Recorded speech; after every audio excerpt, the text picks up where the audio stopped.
shopping, I don't think about the hoarding. I think about how it's going to make my life better. Hoarding is a potentially debilitating disorder where people accumulate more and more things in their home, clutter, to the point that they are no longer able to use their house for its intended purpose.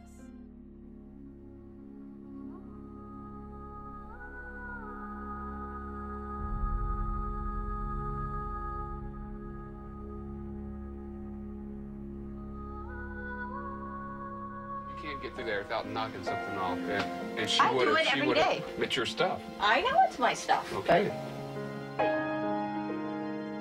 I was diagnosed 8 years ago that I had the hoarding disorder. I didn't even know it existed. We estimate around 2 million people in the United States alone are impacted by hoarding. I knew I needed help. I knew it was so out of hand. You know, my husband and I fought about it all the time. Oh, no, no, no, no, no. It's not back there, sweetie. Absolutely ridiculous. My sense of Laura was that she was very isolated in her world.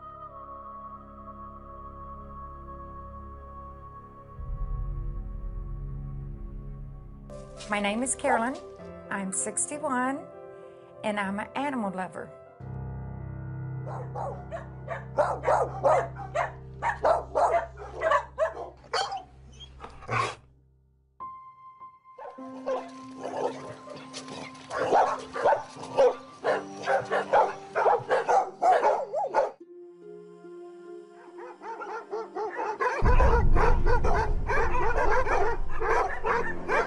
She adopted some dogs out of the animal shelter to keep them from being euthanized.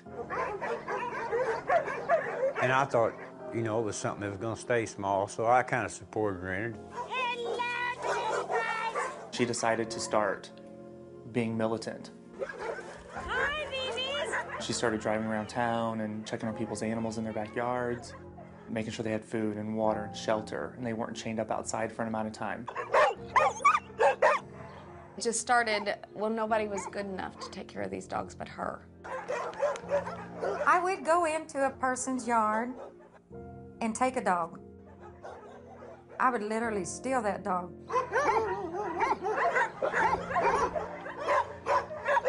It just kept adding and building.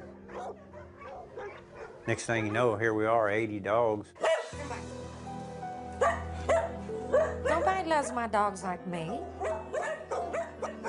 I'm getting wagtails and puppy dog kisses all the time. And I tell you what, you can't put a price on that.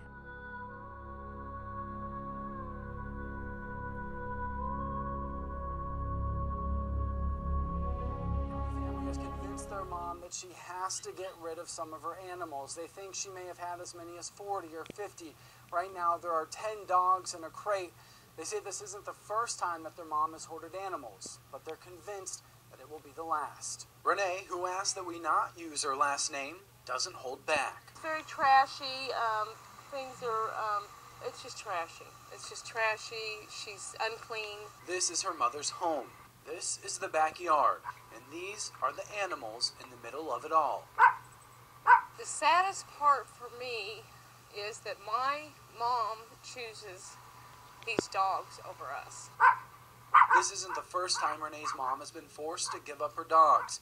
A couple years back, her children took more than 150 from her, but it all happened again. We, as kids, she abandoned all 4 of us kids, and so I think it's her way of replacing, not raising us. Many of the dogs have fleas, are hairless, and aggressive. But after today, Renee hopes it's all a thing of the past. She's going to have to be cut off of the dogs. Her mom wouldn't come outside while we were at the home. This time I think I see a light beyond the tunnel. As we left, we put the family in touch with an animal rescuer who was on her way to Grove to get the animals and start the rehab process. I want them to give them good homes because she loved the dogs and the dogs loved her. So that's what I want. I just want them to go to good homes. You do look like your papa. Yes, you do. My dogs are my life. It's a little bit better holding a new puppy than having my own kids. She is an animal lover, and that's okay with 1 or 2, but when you have hundreds of animals, That's way over their heads. Mama loves this baby. They need help.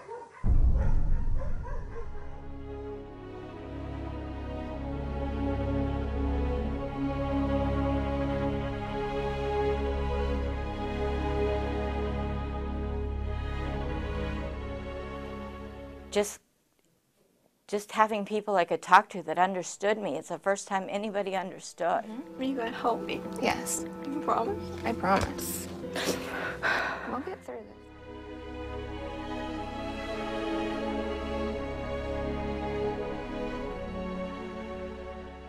I love my babies. I have 9 babies. 17 babies. I love my family. All 65 of them.